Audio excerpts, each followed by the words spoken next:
Hi, and thanks for tuning in to the Path 11 podcast. I am your host, April Hanna. At the Path 11 podcast, we are here trying to deliver leading-edge research on consciousness, healing, and metaphysics. And just like you, we are trying to answer the big questions about life. Who are we? Why are we here? And what is our purpose? We hope by listening to our podcast, it will make each day you live on Earth a little easier to understand. And now for today's podcast. We have a wonderful, wonderful guest today. Her name is Jenny Q. And if this podcast story doesn't touch your heart, then I don't know what will. We are going to be speaking to her about a book that is going to be released June 1st, 2018. And the book is called Held Together. It's a true story about love's victory over coma, amputation, and drug addiction. And I want to tell you a little bit about Jenny before I bring her on the show. She was born in Southern California to Palestinian immigrants. Her love of herbs began in her teens while on the road following the Grateful Dead. After exploring many heart homes, she set her roots in Joshua Tree, California, where she opened Grateful Desert, the local apothecary. Joyously sharing her life with her tight-knit desert community, Jenny lives with her beloveds, Yazzie, her daughter, and Mishkin Wobbler, her wife. And Held Together, I would say, probably brought me through a ton of emotions while I was reading it. It was really a beautiful story. I wasn't really expecting it to be as impactful as it was. And I think anybody that goes out to purchase this book is probably going to feel some of the same stuff that I felt.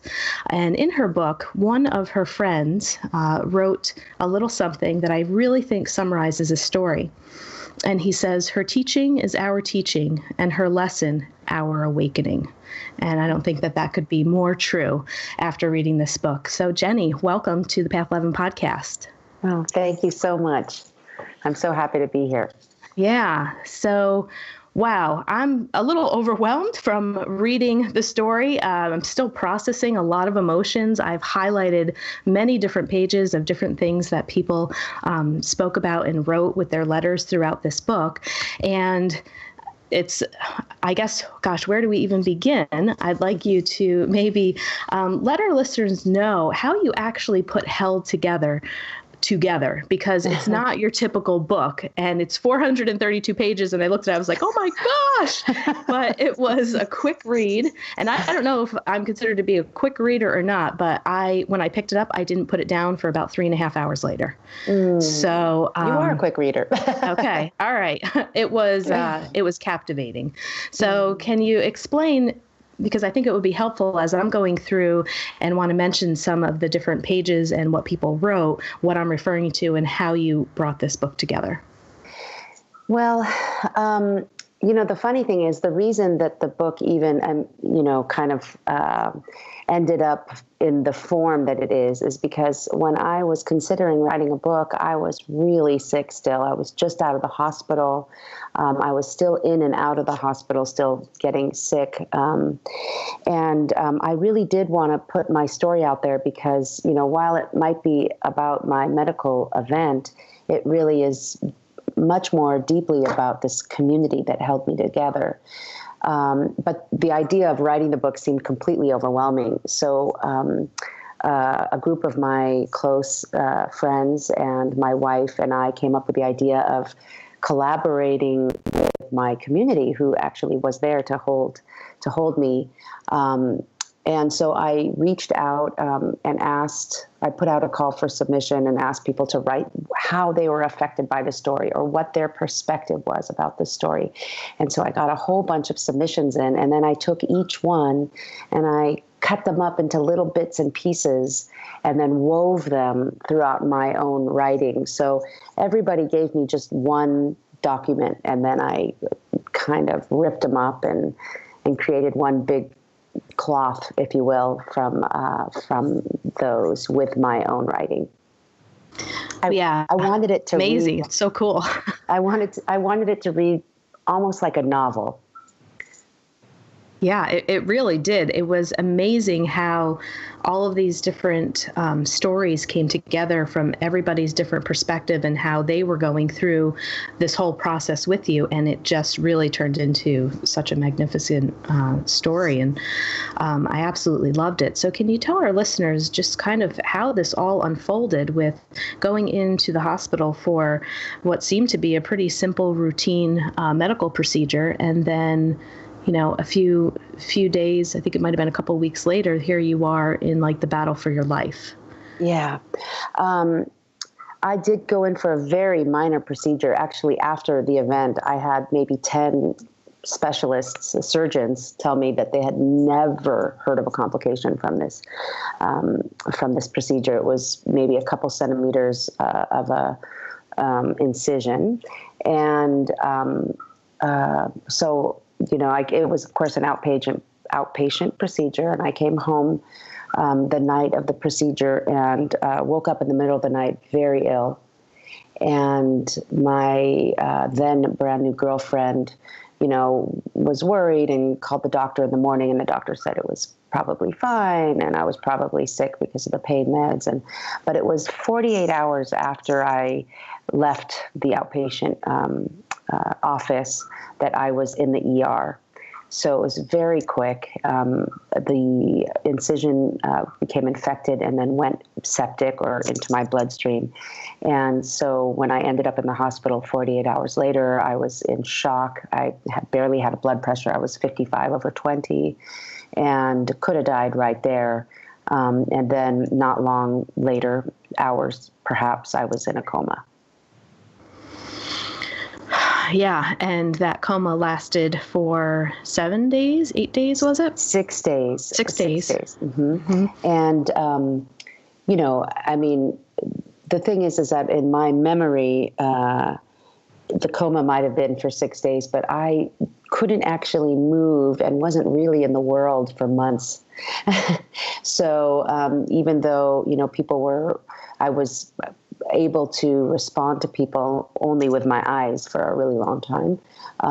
It's still I wasn't really in my body I wasn't really present for a very long time. Right.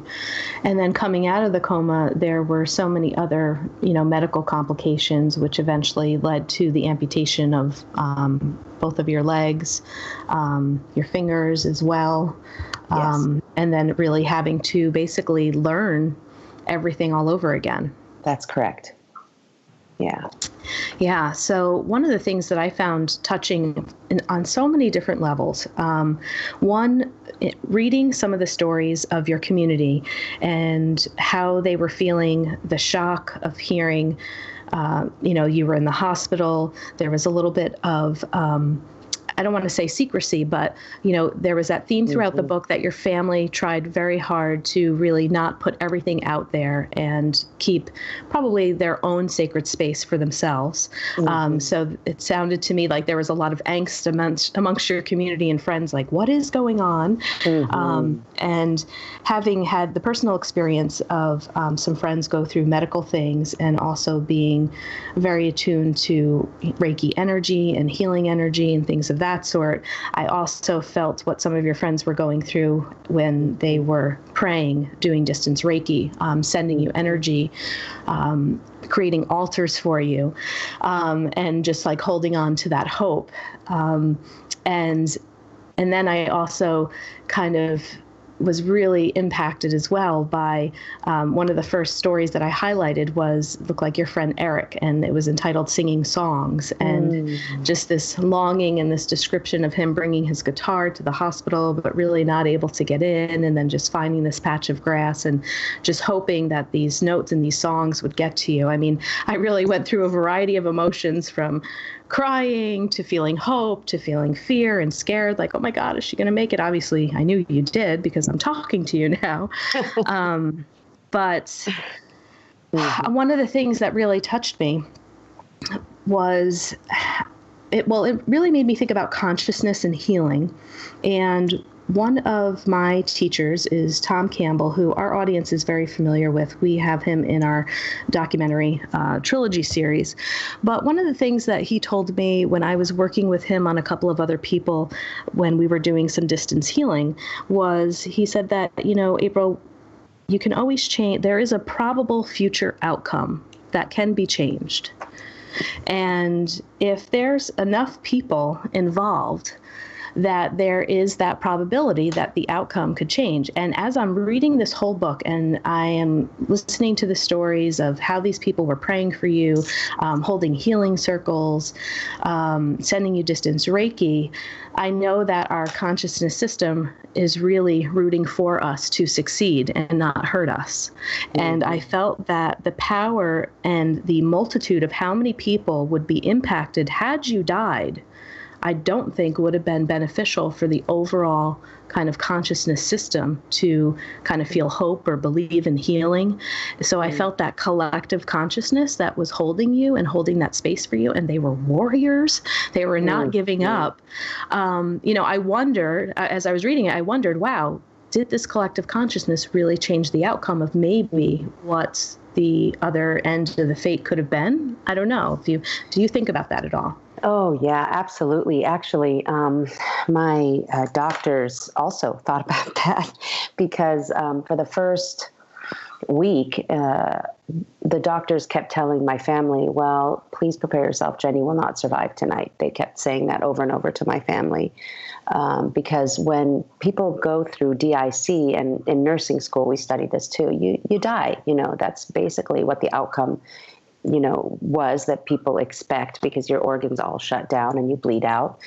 And so, I kept surviving. And later, maybe a couple of months later, a doctor came and told my family in Michigan that the medicine was not keeping me alive. At some point in that first month, they said, this is not medicine. We don't, essentially this is the prayers that are coming in because she should have passed by now. And I can't tell you how many times people come up to me, even now, because I own a store in town. And so I have customers that perhaps hadn't been through town for a couple of years. They heard what happened. And, I still hear, oh, Jenny, I was putting so much energy towards you. We were sending you so much healing. So many people, so many letters and crystals and, music and cards and pictures were coming through the ICU. There was a huge outpouring. And what Michigan told me is that when she would meditate next to my bed, she would feel this incredible pulsing light, almost like a web of all of this light coming towards me and her and my family and all connecting us and holding me. So beautiful. Yeah. Yeah, and there's like almost stories inside the stories in your book because, it's not just a story about you surviving this, but, there's other stories about family and what the family goes through. There's also, the battle of you being in love with a woman and your wife going through that struggle with the acceptance and the relationship with your mom. Mm-hmm. And would you like to speak about any of that as well? Because it seems like everyone had like their own battle that they were also facing as you were facing your battle as well. Yes. I love how my oldest brother, John, put it. He said, because my mom has 5 children, my parents are immigrants. They're, essentially refugees from Palestine, and they're very traditional people. And what my brother said was this medical calamity brought out the best and the worst in my mom because my mom has dedicated her entire life to her children. And my mom didn't leave that hospital room. I mean, after months, they finally convinced her to go home for a night. And she was just so dedicated. And she's a traditional Arab woman and just had such a difficult time just allowing her, herself to be generous at all with her energy, with my then girlfriend, now wife, in the room. And Mishkin, though she was my new girlfriend, she all of a sudden was, holding my businesses here in Joshua Tree, my household, my daughter, who was in trauma, as you can imagine. And so she was really feeling like, well, this is, I am in this. And while most of my family accepted her, my mom really struggled.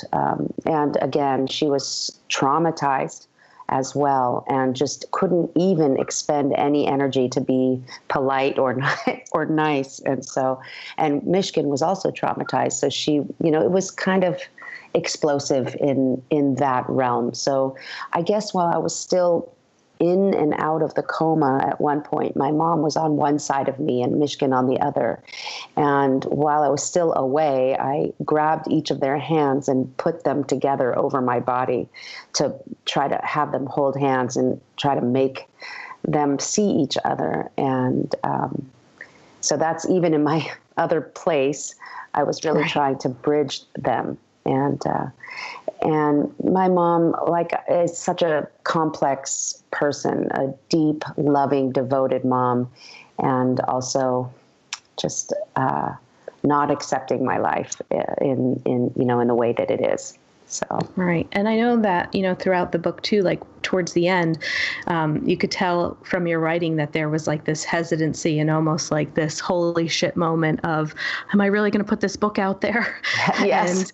and be completely vulnerable and actually tell everyone kind of everything that's going on, because that's also not typical of the culture that you grew up in as well. Not at all. Not at all. And actually, I spoke with my little brother yesterday, and he had heard an interview that I had done, and he was just like, well, I hope Mom doesn't hear the interview. And I was like, oh no, what did I say? And he said, well, you were talking about being gay and just, they said your name and you're talking about Mom and Dad. It's like, I know, Jimmy, this is going to be difficult, but I also feel that it's important. There are so many people in my position. I have a group of women, queer Arab women, a network, and boy, we struggle in that way. And I feel like if they can read about another person like them, it will support them. So yeah. And also, in that, like you said, as the reader, seeing that your mom had a very difficult time embracing Mishkin, but also seeing this beautiful love that this mother was still giving you, and like you said, she was there every single day. It was just interesting as a reader to read, and I'm sure all the readers are going to be like, "Come on, just love, please," Yes. But you can also see that your mother is so tender and loving, and one of your biggest supporters. That's right. And it's been actually hard for my daughter, but also a beautiful lesson for her that the world is not black and white. We are complex creatures. And, Tay, her grandmother, might be, unaccepting of us. And that's hurtful to me and Mishkin and her and Yazzie. We love her, and we don't keep our love from her. We still visit her. Yazzie still spends time with her, and we just it's a beautiful lesson, because we all have our baggage. We all put out energy out there that may not be received well by other people, but yet we still see the beauty and the light and the love in our fellow humans. Yeah, and maybe for mothers out there too, again, another story within your story was also your daughter and your daughter's journey through this, and how the two of you and the way that you raised her, was extremely close. And the type of parenting was, what's the key? The attachment. Attachment parenting. Yep. Mm-hmm. Where she was with you all the time. You strap her on the back, right? You were taking her to the Grateful Dead concerts and, and all of that fun stuff. But then, to have a mother and daughter with the attachment parenting, and then all of a sudden you get sick, and then she was not able to be with you for quite a long period of time. And, you were in and out. Nobody knew if you were going to make it. Wow. What a trauma for the both of you. And how is she doing? She is a warrior. Talk about warrior. This little girl is my teacher. It was, like you said, I practiced detachment parenting. So she did everything with me wherever I went, whatever I was doing. She was, in the womb and on my sling to the sound of grinding herbs and cooking and and so we have a very close bond. And she hadn't ever spent more than a night away from me. And so when I went away, it was quite traumatizing. And we're all suffering from PTSD here in the household, all three of us. But Yazzie, I would say, suffered the most as a child. I can't fathom the kind of fear that she felt. I was just dealing with the day-to-day as well as Mishkin, but Yazzie was here at home while Mishkin was at the hospital or with her dad. But and so she couldn't be right there with me. And even when she was terrified. I, had wounds everywhere. I was bandaged. It was, boy. But she has become even more of an empathic person from this. She was always very much an empath, but at this point, she is such a caregiver and strong and giving to the people around her. She notices when people aren't feeling well, and she, just as an example, I was in my booth at this latest festival. I'm an herbalist at our local Joshua Tree Music Festival. And this woman came in and she had an injury. She had burned herself. And this woman, this elder woman just started crying. She was in so much pain. And, at first Yazzie was kind of hovering, and I wanted to say, Yasmin, this is not okay. You need to give us a little space. I'm trying to take care of this woman. And then immediately Yazzie just kind of wraps both arms around this woman and just holds her while she cries. It was really beautiful, actually. Aww. Yeah. How sweet. Yeah, so there was that whole heart-tugging piece as reading the story as well. And then I wanted to share a little bit of the kind of healing stories that really touched me. There were a few. One was really kind of funny, but the first one that I loved was your friend Elise. Mm-hmm. And it was entitled Visioned and Held and Wept. And I remember hearing this from my teachers and also listening to Greg Braden talk about this. And basically, when you are doing a healing, to really look at the person as if the healing is already done, that they are already healed, that they are already perfect. And I loved that she had mentioned that when she was visioning you, she says, I visioned her in whole, balanced, beautiful health. Mm-hmm. And she would not allow to see anything other than that. And I thought that was beautiful. She held the whole community.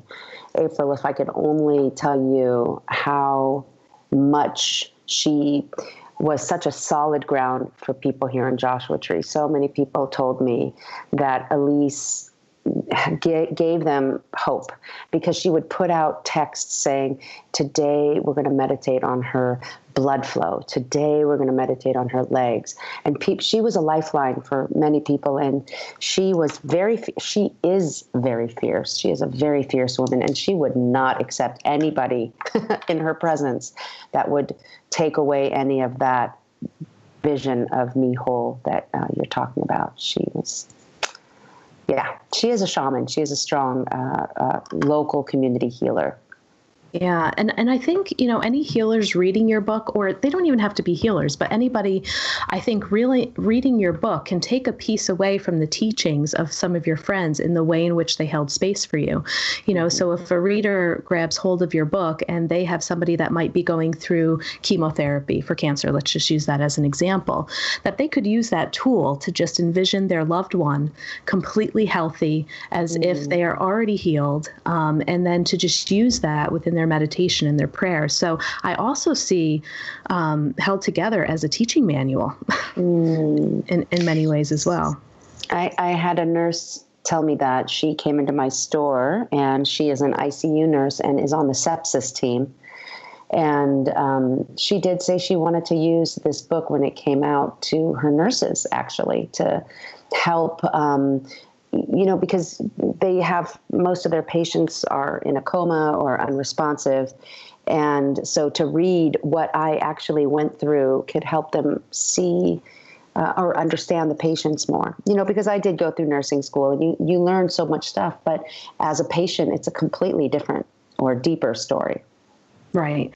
Yes. And another story that I loved that made me giggle a little bit were your two friends that came for a hospital visit, but their mantra before they came was Jenny's angels would get us as close to her as needed. And they just kind of kept saying that. And somehow they get into this hospital. They're like, end up, approaching doors to the ICU. They're told you have to wait in the waiting room. All of a sudden, these doors open. They went through like 3 different sets of doors. They just kind of kept looking at each other like Jenny's angels are going to get us as close to her as needed. And they just believed in that. And I love that story. That was just so sweet and funny. And I don't know, I just love working with angelic energy. And it also shows how things can just happen if they are meant to be, that sense. Yeah, that's right. They are 2 women that believe fully and trust fully in the universal flow. And because of that, they are always writing it.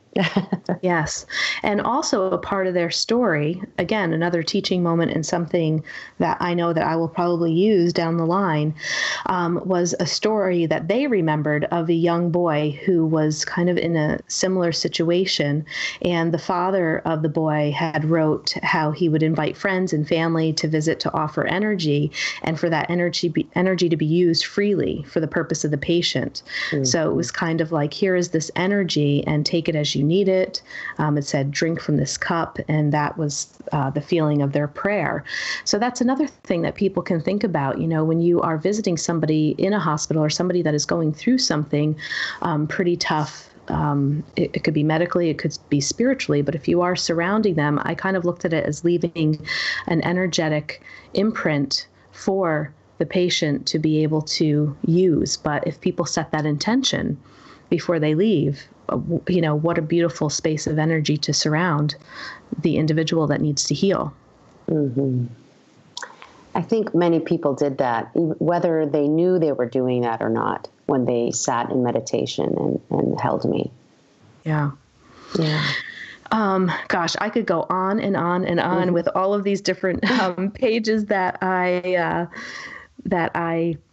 bookmarked here, but I guess a lot of people, probably also ask you, well, what was it like when you were in the coma, and what did you experience? Did you have that experience of bliss? And, is there anything that you could talk about in that state that you were in? Yes. Yes. Speaking about it is difficult, because it really is beyond words where I was and where we all are in truth, always. Because I went through this experience that I'll speak of, but I have been brought back there many times now, just sitting and holding a newborn. I was completely brought back to where I was. And sometimes when I'm in meditation, I'm completely brought back. But when I did leave my body, I found myself in a completely present state. And what I visioned was what I guess would be cosmos, really. Well, lots of juxtaposition. So dark and kind of silent, but at the same time bright and almost loud, with kind of this singing, almost as though when you're in meditation and you're completely present, you feel this humming of your cells, your vibration. It is like that. And I also remember these wispy, brilliantly colored clouds, and also kind of these faces with the eyes shining as bright as the stars, and faces of people, there's this one woman that comes to mind, and at the time we knew each other, but not that well. We've become closer since. And there she was, and she's alive, and yet there she is in the cosmos next to me with these bright, brilliant eyes, and she's a very spiritual woman. And the feeling that I get that it is presence, and because it is presence, it is this joy, but it's beyond emotional joy. So it's hard to describe.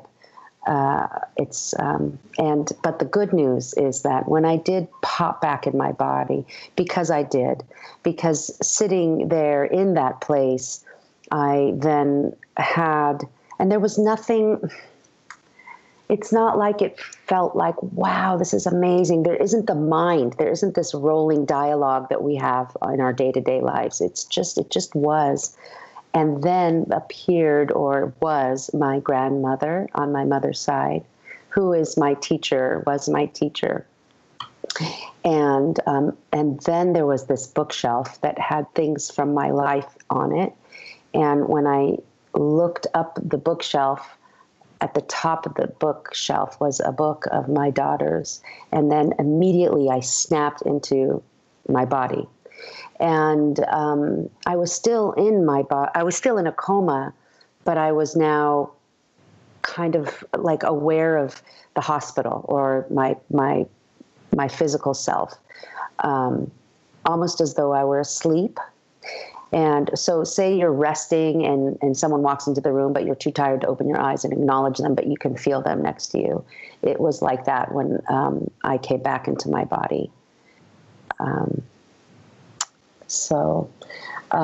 What I got to take from that experience, funny enough, I mean, you might think that someone wanted to get back there, but really the gift was that whatever we do here on this planet is for our joy. And how do we want to live that way? How do we want to spend our time?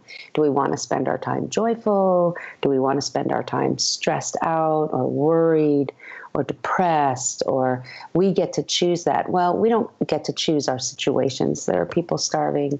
There are people in war.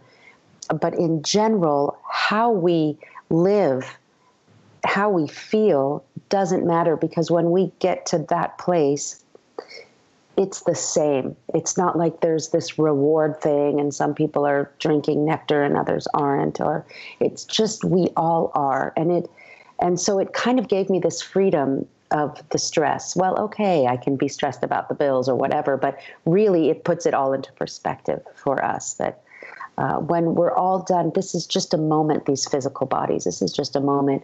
And the moment at the same time, we're also in this realm of presence with the rest of, as you said, collectiveness, collective consciousness. Yeah. And later on in your book, you kind of threw these questions out there of wondering, will the lessons ever stop, and will it ever be easy just for one day? And so, what would you say to people that kind of are feeling that same way in life, where it just feels like, really, another lesson, another difficult thing to go through? Can I just get a break here? And anybody reading your story, I'm sure many people reading it can look at your story and say, okay, my stuff isn't so bad. But we don't want to discount anybody's experience, because it's their experience and what they're going through. But how do you really encourage, because there's a teaching moment here of resilience to continue, even though the lessons are coming and might be extremely hard and harder the next time? Right. Well, people have said that to me often. Oh, I don't want to tell you my problems because they seem, you're going through so much. And I really shut that down quickly when I came out of the hospital, because I would say to my friends, hey, don't cut me out of your life. That's not fair. Then you're punishing me for having gone through, what I went through. I want to be here for you. That's my joy, is to be present for your stuff as well. But I explained all this beauty, and still I'm in the world, and still I deal with, bitchiness or anxiety or all of that stuff. And what I get to bring, and what we all get to bring, is perspective, because we can feel all of these emotions and also kind of separate the witness of ourselves and notice that what we're feeling is not necessarily what we are. And when we take our wisdom self away a little bit, just a little bit, then we can chuckle at the, dark humor of a really hard situation. For example, and when I wrote that chapter, I was going through a very hard time with one of my closest friends. And actually, we were separating as friends. And she was a very good friend to me, and every single day being together kind of friend. And it was very painful. And yet I could take myself out of it and look at it from a different place. I don't want to say higher place, but just, as if my wisdom place were sitting on my shoulder, and love myself through the pain, hold myself through the pain, hold her through the pain, and yet still feel the pain. Right. So not taking anything away from our human experience, but not getting lost in it. Right. And there's a really one-liner. There's lots of one-liners in here that I've highlighted, but you had said life can be as traumatic or as humorous as we choose. Mm-hmm. Pretty powerful. Yeah. And another question that I had for you, one of the other things that came to mind is a true lesson in really trying to find some detachment from the physical body. I hear a lot along the spiritual path that they say we're more than our physical body, that we come into the body to have these experiences, but we are not of the body. And then when you go through what you have gone through with, physical amputations and parts of your body being taken away, can you talk about that at all? And do you feel that that saying that we are not our body settles in even deeper for you of an understanding? That's interesting that you say that. I'm also very much I don't want to say a hedonist. I say that in jest. I'm, I don't know, a witch or somebody who's very much enjoys my physicality, enjoys the sensual nature of our earthly experience, and honor it as holy, quite honestly, because we get to be here. We get to love this place. And so, I pick and choose what I want from all the kind of, religions or beliefs around me, and leave behind what I don't want. That's actually just I think a gift that I took or a side effect of being in a very traditional Arab family, Palestinian family in California, Southern California. So I got to pick and choose what I was taking from the culture around me and what I was taking from my home and my culture. And I guess I've just always done that with my spiritual belief system. And so that idea, that perspective that, this body is just a learning place. I didn't really take that in as a younger woman because I wanted to be absolutely present and be finding our earthly experience holy. Like I was saying, being present when we leave our body. This is really complicated to put into words, and I think I was, when I was saying that it kind of lessened the stress of what we have to do here on this planet, is that we get to fully embody these physical manifestations, these flesh bodies. We get to fully be here and be present in them, and then we get to shed them. And so as present as we are when we leave our bodies, we get to be fully present in our bodies as well, even though we don't have to be immersed in the emotions of the body. I don't know if I'm making sense. Yeah, you are. Yeah, I think that you are. It's always been this weird thing in my head too, because it's like when you go into meditation, or if you want to experience out-of-body experiences or remote viewing, you have an understanding that you're spirit, but yet I also think if we're going to return back there, why not play in the body and have fun? Because we came here for a reason, right? That's right. I very much agree with you there, April. possible. And it could be just the nature that I am kind of addicted to joy and beauty and beautiful feelings.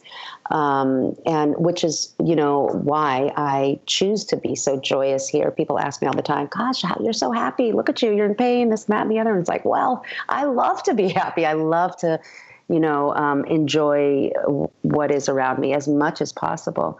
And I do want to say as well that my body is very different. I am, I was a very physical woman. I was running 5 days a week. I took pride in the strength of my body, not took pride, but enjoyed it. And so it's quite different for me now, because I sometimes refer to myself as, a 95-year-old woman kind of shuffling around.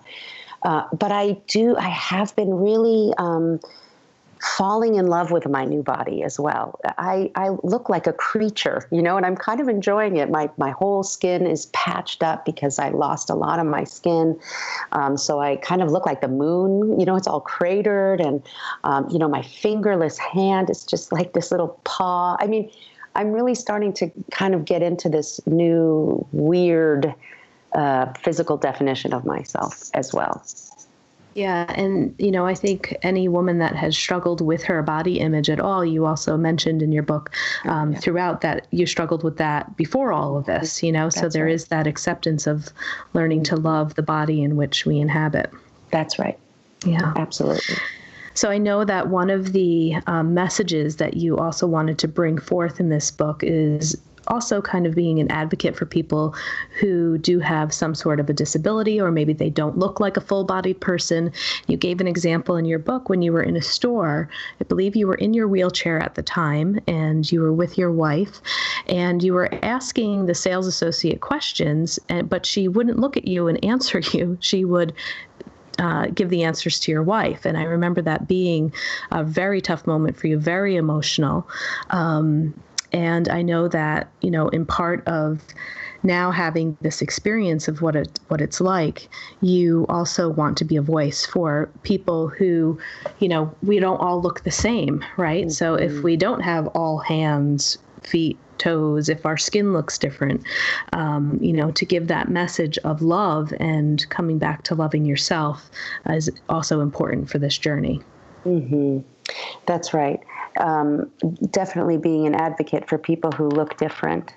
And also that we all feel that way in a way, whether or not we look different on the outside. Most of us go around feeling other or a disconnect, and that my experience was extreme.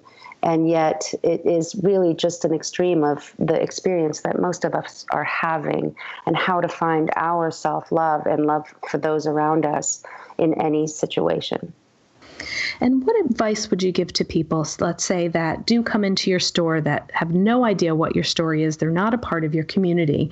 Many times people are taught when they're younger, if you're a child and you're noticing somebody's different or in a wheelchair, children tend to stare, right? And what's the typical thing that most parents would say? Stop it, don't stare, don't look. And I think sometimes people just don't even know what to do. It's like, well, if I look too long, does that make that person uncomfortable? Am I supposed to, should I ask questions of, what happened? Or do I just act as if Jenny looks completely normal and I'm going to just keep talking to her and just avoid the whole possibility of that I'm looking at a woman that, has the stump on her hand and is wearing prosthetics, and I'm just going to treat her normally. I mean, what type of advice do you give to people who really don't know how to communicate with people with disabilities?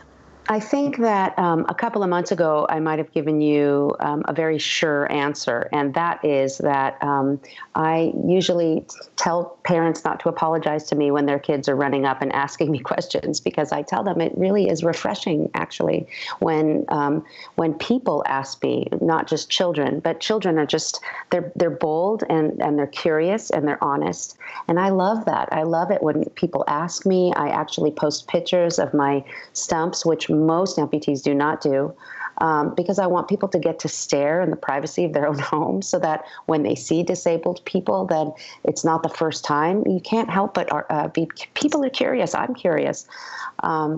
that being said, I actually hurried up to this double amputee that I met just a couple of months ago, and I wanted to cry and hug them because I feel like I'm a family of every amputee now, and any disabled person. And this person wasn't as excited as I am when people come up to me, and they were saying that it was, to them, they felt it was rude when people ask what happened to them.